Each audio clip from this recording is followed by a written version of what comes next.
Bismillahirrahmanirrahim. Assalamualaikum warahmatullahi wabarakatuh. Selamat siang, Pak Tatang.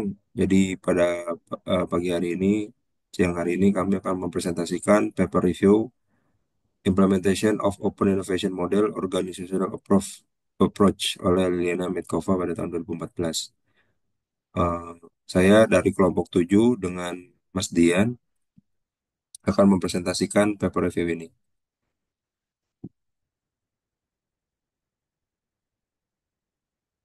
Jadi untuk table on kontennya, mulai dari abstrak, pendahuluan, tujuan penelitian, literatur review, hingga kontribusi, manfaat, dan saran. Nah, ini adalah abstraknya. Jadi artikel ini bertujuan untuk mengidentifikasi kerangka kerja organisasi yang mendukung model inovasi terbuka. Fokus utamanya adalah pada bagaimana organisasi beradaptasi untuk mengelola pengetahuan dari luar guna meningkatkan kinerja inovasi internal. Studi ini mengangkat contoh dari perusahaan besar di sektor teknologi tinggi di Perancis yang mengadopsi inbound open innovation. Dahuluan, pada zaman sekarang, persaingan bisnis semakin ketat, perubahan di pasar terjadi sangat cepat, dan masa hidup produk semakin pendek. Untuk bisa tetap bertahan dan bersaing, perusahaan harus terus berinovasi dengan menciptakan sesuatu yang baru atau memperbaiki sesuatu yang sudah ada agar lebih baik. Dahulu, inovasi dilakukan secara tertutup, di mana artinya perusahaan hanya bergantung pada pengetahuan dan sumber daya internal untuk mengembangkan inovasi. Namun, model inovasi ini memiliki kekurangan, yaitu penelitian internal bisa sangat mahal dan memakan waktu lama sehingga kurang efisien. Pada tahun 2003, seorang peneliti bernama Chase Brown memperkenalkan konsep inovasi terbuka.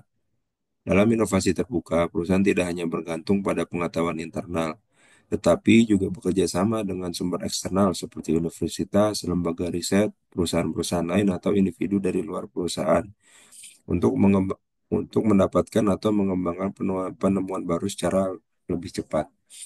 Tipe inovasi terbuka ada dua, inbound open innovation dan outbound open innovation. Di mana inbound open innovation itu perusahaan mencari ide dan mengambil ide atau pengetahuan dari luar guna meningkatkan kinerja inovasi mereka. Sedangkan outbound open innovation ini perusahaan berbagi penemuan atau teknologi mereka dengan pihak luar untuk tujuan komersial. Adapun tujuan penelitian ini yaitu mengkaji bagaimana organisasi perusahaan bisa mengelola inovasi terbuka dengan baik, lalu memberikan panduan dan rekomendasi bagi perusahaan yang ingin menerapkan model inovasi terbuka, menjelaskan pentingnya struktur organisasi dalam mendukung inovasi terbuka, terutama untuk kegiatan inbound open innovation. Ini untuk literatur reviewnya, jadi ada beberapa poin. Yang pertama untuk hubungan antara struktur organisasi dan inovasi. Menurut Drucker, struktur organisasi memiliki pengaruh signifikan terhadap inovasi. Karakteristik struktur organisasi dianggap kritis dalam menentukan suatu hasil proses inovasi.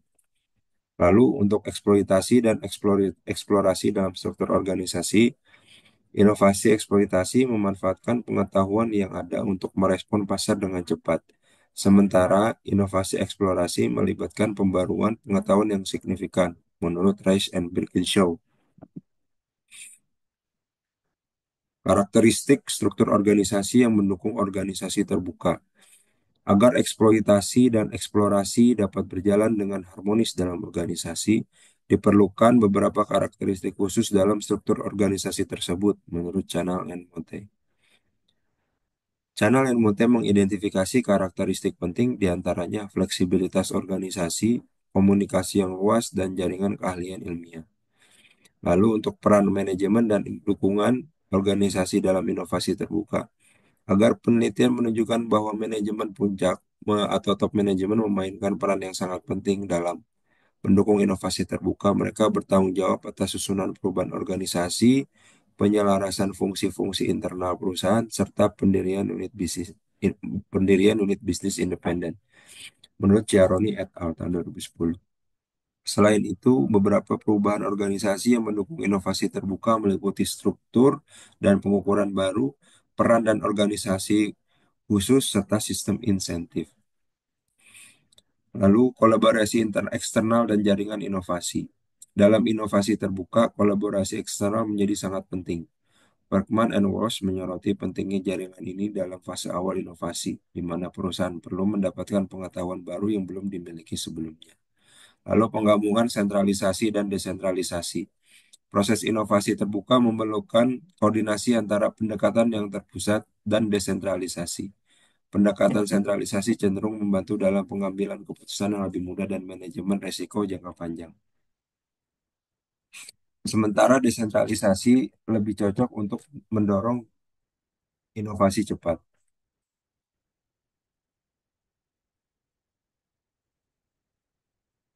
Lalu untuk data dan sampel, di sini untuk sampel, sampel penelitian ini adalah sebuah grup internasional yang bergerak di sektor teknologi tinggi dan berasal dari Prancis. Sampel ini pun dipilih karena memiliki strategi R&D yang sangat dinamis dan sepenuhnya berbasis pada model inovasi terbuka. Kemudian untuk data ini ada dua, data primer dan sekunder, di mana data primer ini diperoleh melalui wawancara yang semi terstruktur. Kemudian untuk data sekunder, ini berupa dokumentasi internal dan eksternal juga digunakan untuk mengkonfirmasi informasi yang diperoleh melalui wawancara. Lalu untuk analisis data, di sini dilakukan secara kualitatif, di mana analisis ini menginterpretasikan hasil wawancara dan dokumentasi untuk memahami dukungan organisasional dalam implementasi model inovasi terbuka. Kemudian untuk metode penelitiannya juga tadi sudah disampaikan menggunakan metode kualitatif berbasis studi kasus tunggal untuk memahami lebih dekat masalah spesifik pada kelompok internasional di sektor teknologi industri, di mana studi ini dilakukan selama 4 tahun. Adapun hasil penelitiannya di sini ada 8 ya. Yang pertama, sentralisasi dan koordinasi proses inovasi terbuka dengan pengawasan dan pengambilan keputusan hierarkis yang fleksibel. Manajemen formal dan informal berdampingan untuk tahap awal ya, untuk formal itu dan akhir proses ya. Sedangkan untuk informal di mana dominan dalam setiap fase. Lalu peran penting hak kekayaan intelektual dalam implementasi inovasi terbuka inbound. Perlindungan paten kuat memfasilitasi keberhasilan. Lalu selanjutnya struktur khusus untuk mengelola hubungan eksternal dengan unit sentral di laboratorium yang paling aktif. 5. Proses yang jelas untuk melaksanakan dan mengevaluasi kemitraan dengan tahapan dan prosedur yang terdefinisi. Lalu yang keenam, jaringan mitra eksternal yang mencakup 3 jenis proyek, akademik, tender Eropa, dan kolaborasi bilateral. Pengembangan keterampilan organisasi melalui penciptaan struktur proyek terbuka yang beragam. Yang ketujuh, 8 ini adanya kombinasi struktur fungsional jangka panjang dengan dukungan untuk mendorong kerjasama antara pemangku kepentingan eksternal dan internal. Berikut adalah tahapan mikro awal dalam proses inovasi terbuka, di mana tahap pertama atau fase pertama adalah choice of technology, di mana fase ini melibatkan pemilihan teknologi yang akan dikembangkan. Biasanya yang terlibat adalah lab director, research project manager, dan peneliti ya.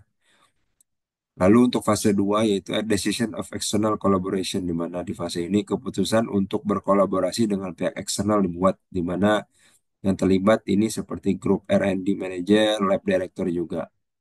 Lalu yang fase ketiga adalah demonstration of technological project, di mana fase ini melibatkan demonstrasi proyek-proyek teknologi yang sedang dikembangkan. Untuk fase keempat, customer studies. Studi ini tentang kebutuhan dan preferensi pelanggan dilakukan pada fase ini, di mana biasanya kalau di fase 4 ini yang terlibat adalah lab director dan product manager. Lalu demonstration of solution. Solusi ini dikembangkan, didemonstrasikan pada fase ini. Fase 6 atau offer, di mana fase terakhir ini melibatkan pembuatan penawaran berdasarkan solusi yang telah dikembangkan. Setelah fase 6, terdapat main gate yang mengarah ke technological transfer towards development. Artinya bahwa setelah fase-fase dalam tahapan mikro awal, proyek memasuki tahapan pengembangan lebih lanjut.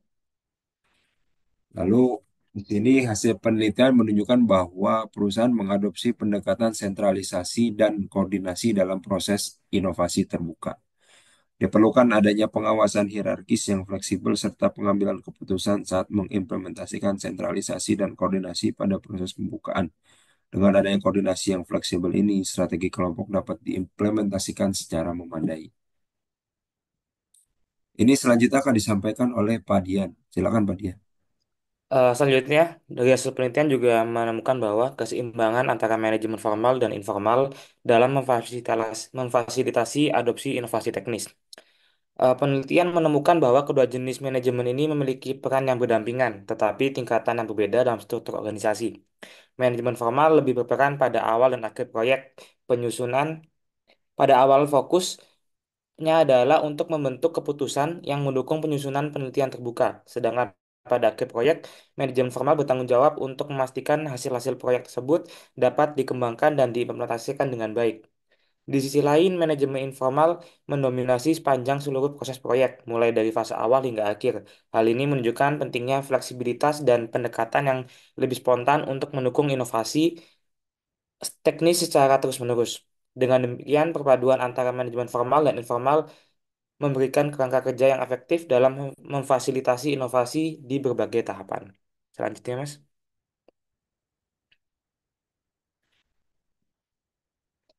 Selanjutnya, terdapat peran penting dari HKI atau hak kekayaan intelektual dalam penerapan inovasi terbuka. Penelitian ini mengungkapkan pentingnya perlindungan paten atau HKI dalam memfasilitasi keberhasilan inovasi terbuka karena membantu meningkatkan manfaat perusahaan. Keterlibatan perusahaan dalam inovasi terbuka bergantung pada kekuatan perlindungan IRP. Dengan kata lain, melindungi semua hasil teknologi merupakan kriteria penting dalam keputusan membuka diri. Selanjutnya, struktur khusus untuk mengelola hubungan eksternal. Perusahaan membentuk unit sentral khusus di dalam laboratorium departemen yang paling aktif dengan berfokus secara eksklusif pada hubungan eksternal. Struktur khusus ini memungkinkan pengelolaan yang lebih efektif terhadap berbagai jenis kemitraan dan proyek eksternal. Temuan ini menunjukkan bahwa adanya sangat pentingnya dedikasi sumber daya organisasi untuk manajemen hubungan eksternal dalam konteks inovasi terbuka. Selanjutnya, selanjutnya proses pelaksanaan dan evaluasi kemitraan yang terstruktur. Penelitian ini menjelaskan bahwa unit pusat yang berfokus pada inovasi terbuka memiliki peran penting dalam mengelola proyek dengan menyelesaikan berbagai misi yang telah ditetapkan.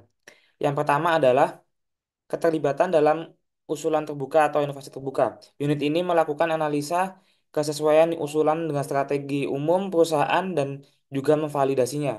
Memvalidasi konten proyek yang diajukan. Yang kedua, memantau kemajuan penelitian selama proyek berlangsung serta memverifikasi hasil yang diperoleh di akhir proyek. Hal ini memastikan bahwa setiap langkah dalam proyek inovasi terbuka dieksekusi dengan baik dan sesuai dengan tujuan yang telah ditetapkan pada awal.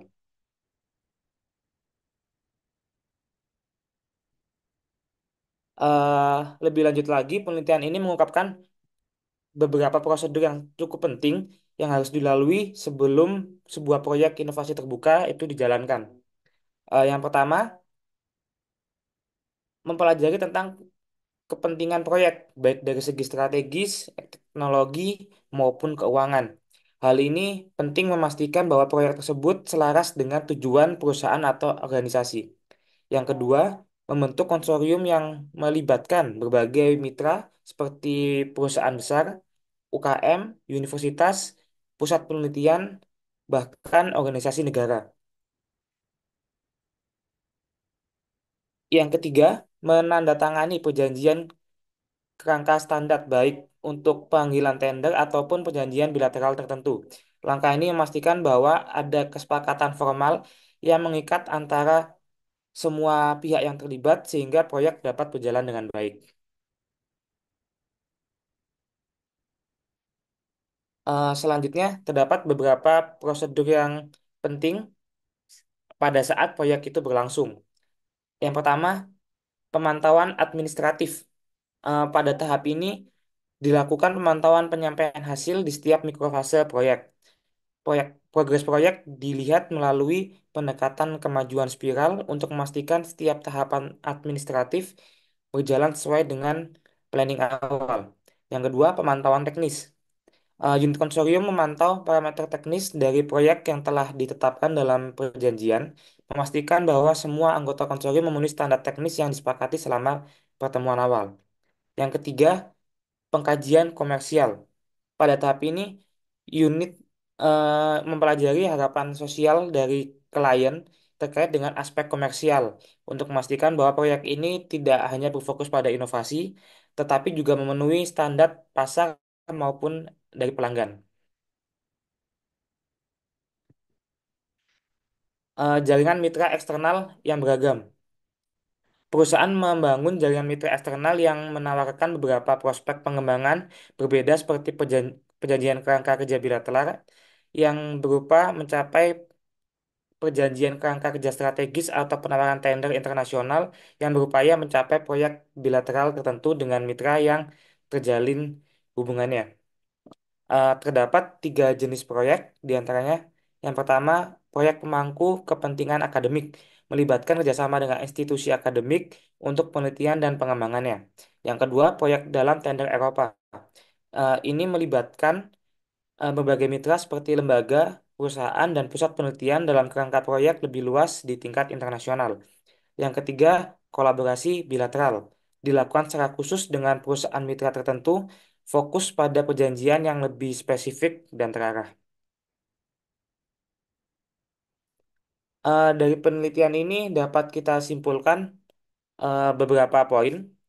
Yang pertama, pentingnya keseimbangan antara sentralisasi dan fleksibilitas dalam pengambilan keputusan, serta kombinasi manajemen formal maupun informal dalam berbagai situasi.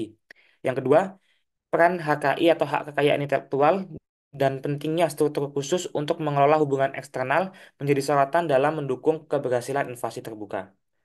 Yang ketiga, proses pelaksanaan dan evaluasi kemitraan yang terstruktur serta pengembangan jaringan mitra beragam terbukti penting dalam mengelola proyek inovasi terbuka. Eh, Kontribusi dari paper ini yang pertama adalah penelitian ini menyoroti organisasi inovasi terbuka dengan mendeskripsikan dukungan organisasi, pemangku kepentingan, dan keputusan pada setiap fase model terbuka. Yang kedua, penelitian ini mencakup isu-isu organisasi berbasis keterampilan yang terjalin secara efektif pada tingkat hubungan agregasi antara pemangku kepentingan internal maupun eksternal. Yang kedua, pengembangan keterampilan organisasi dengan menciptakan berbagai struktur proyek terbuka. Keterampilan ini memerlukan struktur fungsional jangka panjang eh, untuk mendorong kerjasama antara pemangku kepentingan internal maupun eksternal.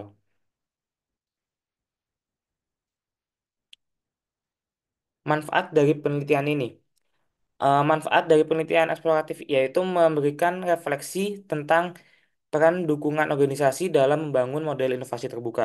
Penelitian ini memberikan perspektif tambahan terhadap studi kontemporer terdahulu yang hanya memberikan sedikit kontribusi terhadap masalah model inovasi terbuka. Meskipun dalam beberapa tahun terakhir, perusahaan telah menekankan pengelolaan pengetahuan dalam model terbuka dan memodifikasi organisasi mereka. Terdapat beberapa saran. Yang pertama, untuk praktisi. Perusahaan yang ingin mengadopsi model inovasi terbuka disarankan untuk mempertimbangkan pengembangan struktur organisasi yang lebih fleksibel. Selain itu, sistem HKI yang kuat dan pembentukan unit khusus untuk mengelola hubungan eksternal juga penting untuk meningkatkan efektivitas dalam kemitraan inovasi. Yang kedua, untuk penelitian di masa depan. Penelitian di masa depan dapat melakukan studi komparatif terkait model inovasi terbuka di berbagai sektor. Penelitian longitudinal juga diperlukan untuk memahami bagaimana struktur organisasi inovasi terbuka berkembang seiring waktu. Yang ketiga, untuk pembuat kebijakan. Pembuat kebijakan diharapkan mengembangkan kebijakan yang mendukung kolaborasi antara organisasi agar adopsi inovasi terbuka dapat difasilitasi lebih luas. Selain itu, kebijakan juga mendorong pengembangan keterampilan manajemen inovasi terbuka juga diperlukan untuk memperkuat ekosistem inovasi.